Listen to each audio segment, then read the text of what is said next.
এটাকে মুলতাজিম বলা হয়। রাসূলুল্লাহ বলেছেন, এখানে দাঁড়িয়ে আমি এমন কোন দোয়া করি নাই যা কবুল হয় নাই।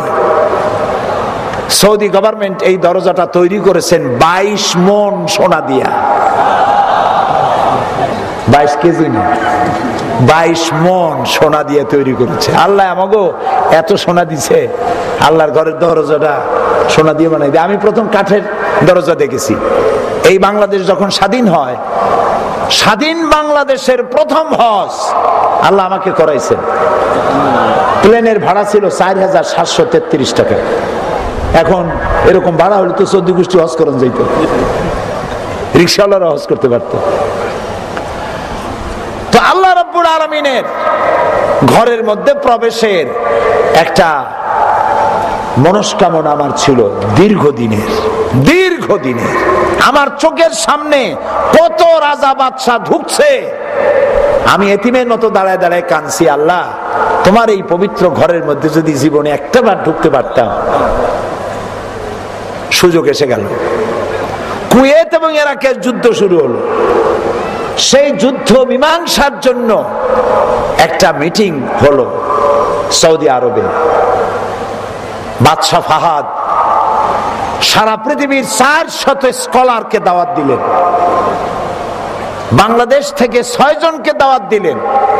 তার মধ্যে আমার মতো একজন অযোগ্য লোক দাওয়াত পেয়ে বসলো, বুলে না কেমনে আল্লাহই জানে। এবং আমি সাথে পেলাম ওই 6 জনের মধ্যে আরেকজন ছিলেন আমার ওস্তাদ, জামাত ইসলামী বাংলাদেশের সম্মানিত নায়েবে আমির শাইখুল হাদিস, বাংলাদেশের অন্যতম শ্রেষ্ঠ আলেম হযরত মাওলানা আবুল কালাম মোহাম্মদ ইউসুফ। আমার পাশাপাশি সিটে প্লেনে বসা। আমি তারে বললাম, হুজুর আমার তো একটা দিলের বড় আশা ছিল কাবা ঘরে ঢোকা, এখন তো হজের মৌসুম না, ভিড় কম, একটু কয়ে দেখবেন নাকি কর্তৃপক্ষকে যে যদি দরজা খুলে দেয়।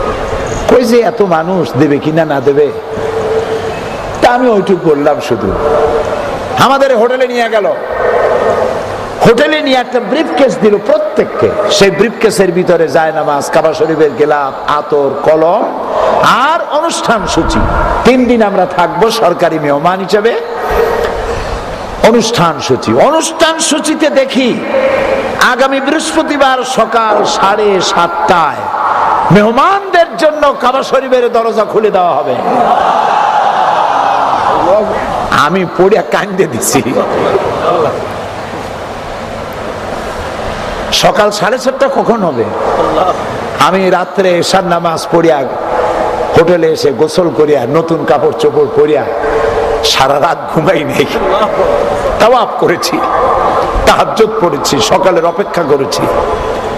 প্লেনের সিঁড়ির মতো একটা সিঁড়ি এসে সকাল 7টায় লেগে গেল দরজার সাথে। আর্মি এসে ঘিরে ফেললো কাবা শরীফ। যারা তাওয়াফ করতেছিল তারা দূরে সরে গেল, মাঝখানে জায়গা খালি হয়ে গেল।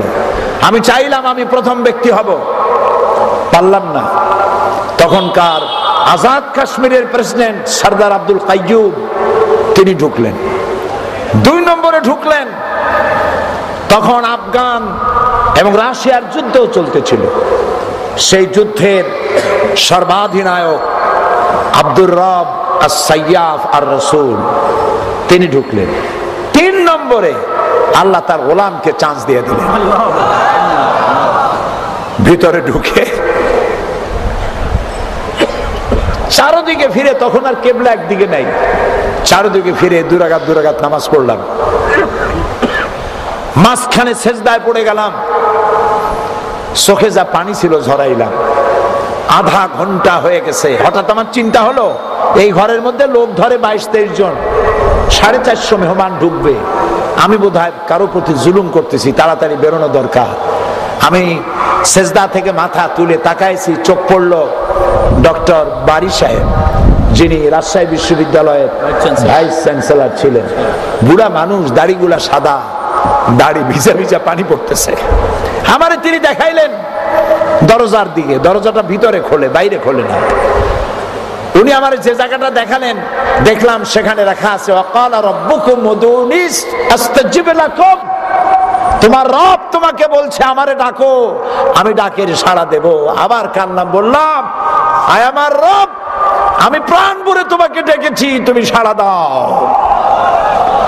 ওই আয়াতের নিচেই সূরা কুরাইশ লেখা, যেটা আমি বলতে চাই, যেটা বলতে গিয়ে দূর এসেছি।